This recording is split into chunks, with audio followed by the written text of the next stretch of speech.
Hello Deepika. तुम कैसे हो? हॉस्टल से कब आए? हेलो शीतल। मैं ठीक हूँ।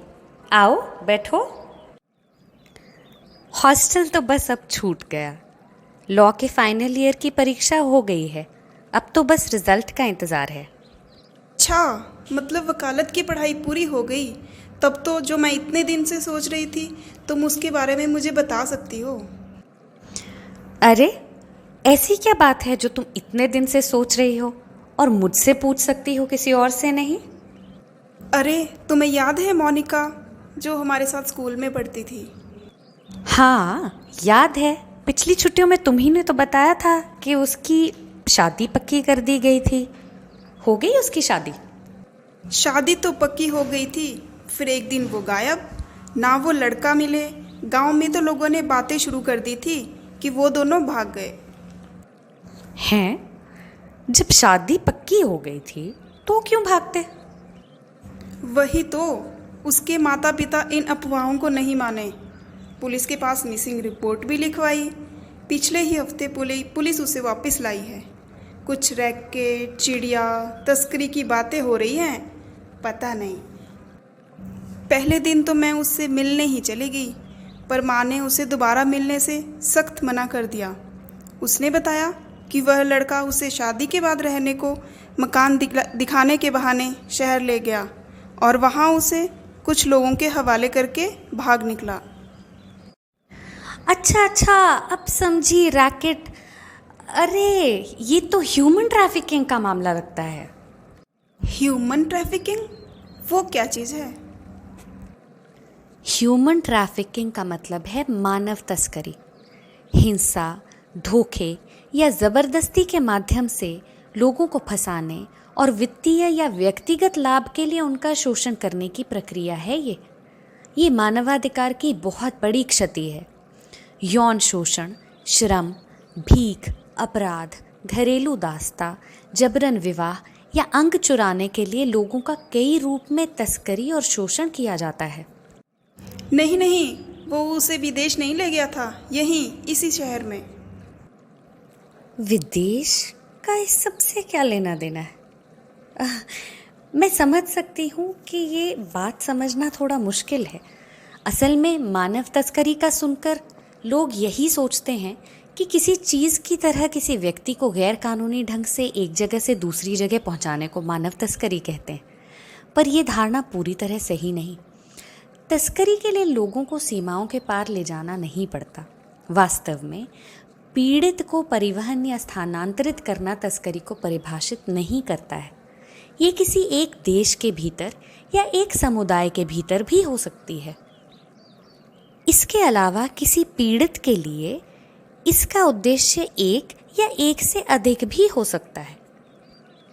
स्त्रियों को यौन शोषण के लिए तैयार करना या मजबूर करना, पुरुषों को जोखिम भरी नौकरी के प्रस्ताव को स्वीकार करने, निर्माण स्थलों, खेतों या कारखानों में काम करने को मजबूर करने के लिए छल करना, महिलाओं को निजी घरों में काम करने के लिए भर्ती करना और ऐसे हालात पैदा करना कि उस परिस्थिति से निकलने का शोषित व्यक्ति के पास कोई चारा ही ना रहे।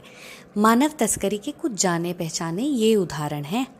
संयुक्त राष्ट्र जबरन श्रम या यौन शोषण सहित एक अनुचित उद्देश्य के लिए अनुचित साधनों जैसे कि बल, अपहरण, धोखाधड़ी या जबरदस्ती द्वारा व्यक्तियों की भर्ती, परिवहन, स्थानांतरण, शोषण या रसीद के रूप में मानव तस्करी को परिभाषित करता है।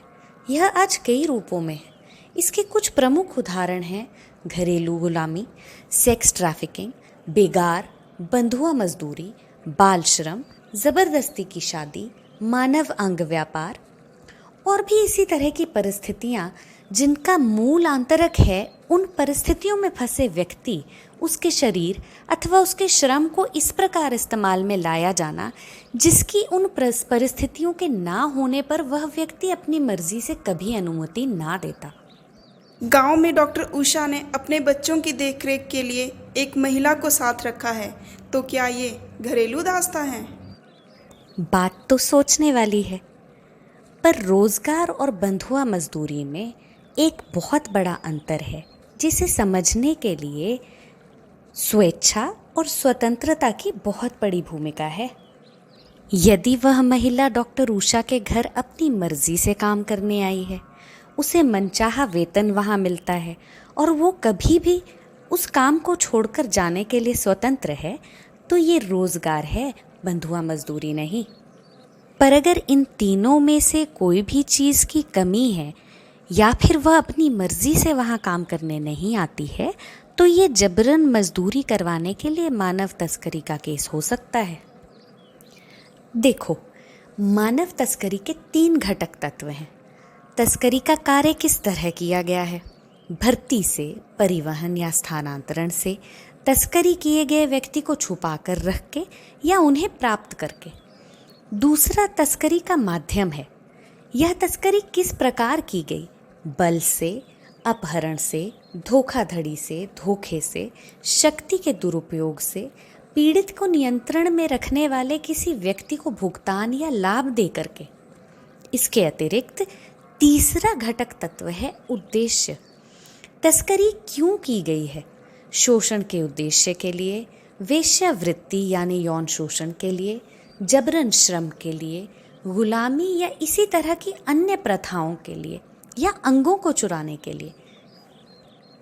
यह पता लगाने के लिए कि क्या कोई विशेष परिस्थिति मानव तस्करी है या नहीं, इन तीनों चीज़ों को उस स्थान पर लागू कानून के अंतर्गत परीक्षित करना होगा और इसके शिकार व्यक्ति की स्वेच्छा तथा स्वतंत्रता की कसौटी पर कसना होगा।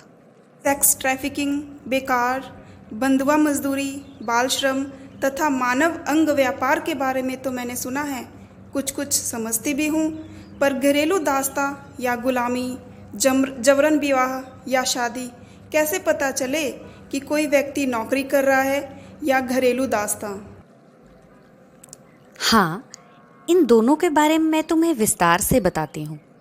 घरेलू काम में हाथ बटाने के लिए घर में ऐसी सेवा देने वाले व्यक्ति को साथ रखना सामान्य बात है, पर यही प्रथा किसी के शोषण और नियंत्रण के लिए एक पर्दे के रूप में उपयोग की जाती है। यह बंधुआ मजदूरी का ही एक रूप है, लेकिन अद्वितीय संदर्भों और चुनौतियों के कारण इसे गुलामी में अपनी एक विशिष्ट श्रेणी भी प्राप्त है। घरेलू दास्ता के शिकार लोग नैनी या अन्य घरेलू मदद के जैसे ही नज़र आते हैं, लेकिन जिस क्षण उनके रोजगार की व्यवस्था एक ऐसी परिस्थिति में बदल जाए जिससे वे अपनी मर्जी से छोड़ नहीं सकते, तो यह दास्ता का मामला बन जाता है। घर में साथ रहने वाले मददगारों के हालात पीड़ितों के लिए अद्वितीय कमजोरियां पैदा करते हैं। घरेलू कार्यस्थल का अन्य श्रमिकों से कोई संपर्क नहीं होता। ऐसा वातावरण घरेलू कामगारों को अलग थलग कर देता है और शोषण के लिए अनुकूल है, क्योंकि अधिकारी घरों का निरीक्षण उतनी आसानी से नहीं कर सकते जितना वे औपचारिक कार्यस्थलों पर कर सकते हैं। इसी के अंतर्गत जबरदस्ती की शादी का स्वरूप भी आता है। जबरन विवाह एक या दोनों पक्षों की सहमति के बिना का विवाह होता है और मानवाधिकारों का बहुत बड़ा उल्लंघन भी है। नाबालिगों के मामले में यह बाल दास्ता का भी मामला है। जबरन विवाह गुलामी के कई रूपों का मिश्रण है। इसी में जबरन श्रम, यौन दास्ता और घरेलू दास्ता भी आ जाती है। प्रवासी कामगार और 18 साल से कम आयु के बच्चों में घरेलू दास्ता का शिकार होने की सबसे ज़्यादा संभावना होती है। कुछ भर्ती एजेंसियां श्रमिकों को विदेशों में स्थानांतरित करने के लिए धोखा देती हैं और फिर उनके दस्तावेज़ों को जब्त कर लेती हैं। वहां पहुंचकर वे एक घर के अंदर बंद होकर रह जाते हैं। ऐसे में मेहनताना मिले या ना मिले या किए हुए काम से बहुत कम भी मिले, तो उसके पास विकल्प ही क्या है? गुलामी, गुलाम व्यापार, संस्थानों और प्रथाओं के उन्मूलन पर संयुक्त राष्ट्र सम्मेलन के अनुच्छेद 1 और 2 में जबरदस्ती की शादी को दास्ता के समान बताया है। जबरन विवाह एक ऐसी संस्था या प्रथा है जहां व्यक्तियों के पास मना करने का कोई विकल्प नहीं होता। बाल विवाह भी इसी के तहत आता है। यह एक बच्चे की जबरन शादी है जिसे आमतौर पर 18 वर्ष से कम उम्र के व्यक्ति के रूप में अंतर्राष्ट्रीय स्तर पर परिभाषित किया गया है। जबरन विवाह तब भी होता है जब किसी प्रकार के भुगतान के बदले में एक पत्नी को जबरन दूसरे को सौंप दिया जाता है। या जब एक विधवा को कोई विकल्प नहीं दिया जाता और उसके पति के निधन पर उसे पुरुष के रिश्तेदारों द्वारा विरासत में ले लिया जाता है। विवाह के लिए मजबूर करने वाली महत्वपूर्ण बात यह है कि शादी करने वाले दलों में से कम एक अपनी सहमति नहीं देता है। शादी की सहमति की उम्र के लिए अंतर्राष्ट्रीय स्तर पर कोई एकमत नहीं है। हालांकि अधिकांश देशों ने सीमा 15 या 18 वर्ष की निर्धारित की है। भारत में यह उम्र सीमा 18 वर्ष निर्धारित है और पुरुषों के लिए यही सीमा 21 वर्ष की आयु पर निर्धारित है। तो क्या इसमें कानून या सरकार कुछ नहीं करेगी? अरे, ऐसा क्यों सोचती हो? तुम्हारी बातों से ही पता चला है कि एफआईआर करवाने पर पुलिस ने उसमें तहकीकात शुरू कर दी और मोनिका को वापस भी ले आए हैं।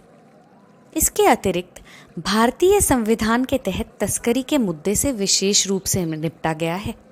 अनुच्छेद 23 और अनुच्छेद 39 ई व एफ तस्करी से विशेष रूप से निपटते हैं और समाज में कमज़ोर समूहों को प्रदान की जाने वाली विशेष सुरक्षा का संदेश देते हैं।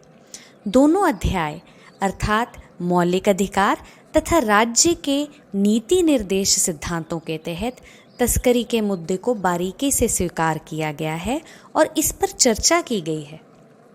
इस समय एक कानून है, इमोरल ट्रैफिक प्रिवेंशन एक्ट 1956। यह सीधे रूप से तस्करी से संबंधित है। तस्करी के कुछ प्रमुख तत्व इसके अंतर्गत आते हैं। इनमें व्यक्ति को खरीदना, वेश्यावृत्ति के लिए किसी व्यक्ति को प्रेरित करना या लेना, उसे ऐसे परिसर में ले जाना या बंधक रखना जहां वेश्यावृत्ति की जा रही है शामिल हैं। भारतीय कानूनों में व्यक्ति की तस्करी को दंडित करने के विभिन्न प्रावधान हैं, लेकिन उन सभी के लिए व्यापक परिभाषा का अभाव है। हालांकि तस्करी के तीनों तत्वों अर्थात किए जाने के तरीके, माध्यम तथा उद्देश्य की अलग अलग कानूनों के तहत अलग अलग सज़ा निर्धारित है, किंतु मानव तस्करी को काबू करने एक नया कानून बनाने की प्रक्रिया चल रही है। इस समय यह the trafficking of persons prevention, protection and rehabilitation bill 2018 के नाम से जाना जाता है। अच्छा, यानी कानून और सरकार अपना काम कर रही है, पर मुझे मोनिका की बहुत चिंता है। वह अपने घर पर ही बंद पड़ी रहती है। जानती हो शीतल, तुम्हारी ये बात सुनकर मुझे बहुत अच्छा लगा। मैंने अपने लॉ के अंतिम साल में विधिक सेवा प्राधिकरण के साथ इंटर्नशिप की थी, जहां मेरा मिलना कुछ एनजीओज़ के साथ भी हुआ। जानती हो, मानव शोषण, मानव तस्करी, यौन शोषण से बचाए गए लोगों के साथ काम करने वालों को सबसे ज़्यादा दिक्कत क्या आती है? क्या?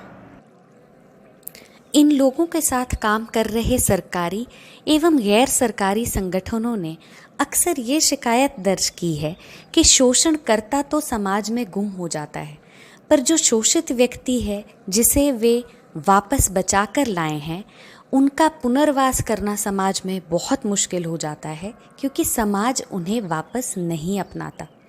ऐसे में इन व्यक्तियों को अपने परिवार, दोस्तों, मित्रों की बहुत ज़्यादा मदद चाहिए होती है। क्या हम मोनिका की कुछ मदद कर सकते हैं?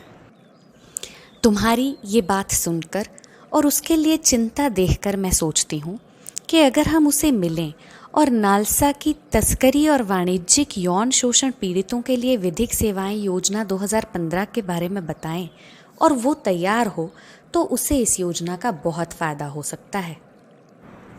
विधिक सेवा प्राधिकरण, वो इसमें क्या करेंगे? बहुत कुछ कर सकते हैं। राष्ट्रीय विधिक सेवा प्राधिकरण ये समझता है कि वाणिज्यिक यौन शोषण हेतु अवैध व्यापार के पीड़ित ऐसे अवैध व्यापार के ठीक पश्चात केवल अत्यधिक मानसिक आघात का सामना ही नहीं करते, अपितु उनके बचाव के पश्चात भी अवैध व्यापार करने वाले जो यह चाहते हैं कि वो वापस आएं अथवा उनके केस का अनुसरण ना करें, उनके विरुद्ध उनके संरक्षण की आवश्यकता है। उनकी जीविका से संबंधित भी मुद्दे हैं। विधिक सेवा प्राधिकरण की भूमिका ऐसे मामलों में महत्वपूर्ण है। वे तस्करी और यौन शोषण के पीड़ितों को बचाव के समय तथा उसके बाद केस की सुनवाई में कानूनी सहायता उपलब्ध करवा सकते हैं। धारा 357 ए CRPC के तहत पीड़ितों को मुआवजा दिलवाने के लिए जिला विधिक सेवा प्राधिकरण तक पहुंचाया जा सकता है। यौन शोषण और तस्करी के पीड़ितों के पुनर्वास के लिए उपलब्ध मौजूदा सुविधाओं की सामाजिक लेखा परीक्षकों के रूप में निगरानी और कार्रवाई कर सकते हैं। जिला विधिक सेवा प्राधिकरण पैनल वकीलों और पैरालीगल स्वयं सेवकों के माध्यम से तस्करी के मुद्दे के बारे में विशेष रूप से कमजोर वर्ग के बीच और संवेदनशील क्षेत्रों में जागरूकता का प्रचार कर सकते हैं। कौशल निर्माण और रोजगार सहित तस्करी के शिकार लोगों के पुनर्वास के लिए उपायों का समर्थन करने के लिए कॉरपोरेट जगत को जागरूक कर सकते हैं। इस क्षेत्र में जिला विधिक सेवा प्राधिकरण कार्य करने वाले स्थानीय शैक्षणिक संस्थानों, सिविल सोसाइटी संगठनों एवं NGOs के साथ भी मिलकर काम कर सकते हैं। दीपिका, तुम कहो तो अभी हम उससे मिलने चलें? हाँ, अभी चलो। बस मैं कुछ मिनट दर्शकों से बात कर लेती हूँ। नमस्कार, यह जिला विधिक सेवा प्राधिकरण बिलासपुर की प्रस्तुति है। आज मानव तस्करी के विरुद्ध विश्व दिवस के दिन हम आप तक यह संदेश पहुंचाना चाहते हैं कि मानव तस्करी अथवा किसी भी जघन्य अपराध के शिकार व्यक्ति पीड़ित हैं, उन्हें अपना सहयोग दें, उन्हें अपनाएं, जिसके बिना उनकी अपराध के विरुद्ध ये लड़ाई और भी ज़्यादा जटिल हो जाती है। यही हमारा समाज का उनके प्रति एक अमूल्य योगदान रहेगा। यदि आप अथवा आपके संपर्क में आया कोई व्यक्ति निःशुल्क कानूनी सेवा, सहायता अथवा सलाह का इच्छुक है तो आप संपर्क कर सकते हैं जिला विधिक सेवा प्राधिकरण बिलासपुर से 019782214152 पर। इसके अतिरिक्त राज्य विधिक सेवा प्राधिकरण का टोल फ्री नंबर है 15100। धन्यवाद।